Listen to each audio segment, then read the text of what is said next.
صاحب جی میری التماس ہوگی کیونکہ یہ بہت سینسٹیو ایشو ہے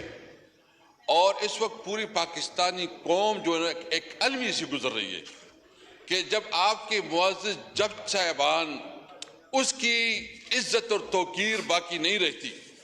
جب ان سے فیصلے آپ زبردستی لیتے ہیں، جب آپ اس کو ڈکٹیٹ کرتے ہیں اور اس کو پریشرائز کرتے ہیں اور اس کے گھروں میں کیمرے لگاتے ہیں اور اس کو اوپر جو ہے دباؤ ڈالتے ہیں، تو اس ہاؤس پہ اس کے اوپر ڈیبیٹ ہونی چاہیے۔ میری سبمیشن ہے کہ آپ بے شک رولز آپ کے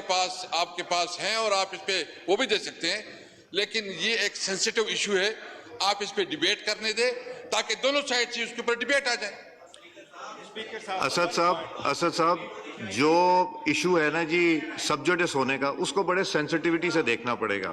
اور اگر ہوا تو ضرور دیں گے، مگر اگر سبجوڈس ہے تو آئی تھنک ہم انتظار کریں گے اس کا۔ جی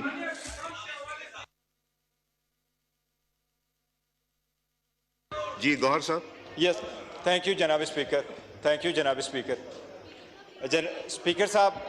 پرائمریلی جو لیٹر گیا ہے جج صاحبان کی طرف سے، اس میں دو قسم کے پوائنٹس ہیں۔ ایک تو جج صاحبان نے اپنے مطابق وہ ان ایشوز کو پوائنٹ آؤٹ کیا جس کے تھرو وہ اور ان کی فیملی جا چکی ہے،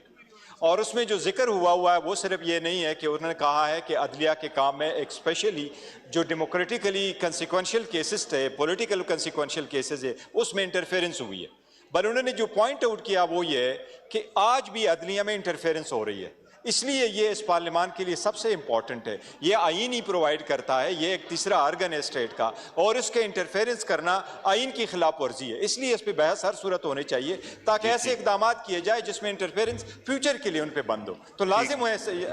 جناب اسپیکر، تاکہ دونوں ایوان میں دونوں طرف سے اپنے اپنے اظہار کریں اور یہ ایوان ریزولوشن پاس کرے کہ کسی صورت میں بھی کسی بھی دور میں عدلیہ میں جو انٹرفیرنس ہے یہ نامنظور ہے اور کسی صورت انٹرفیرنس نہیں ہونی چاہیے۔ ٹھیک ہے جی، مروت صاحب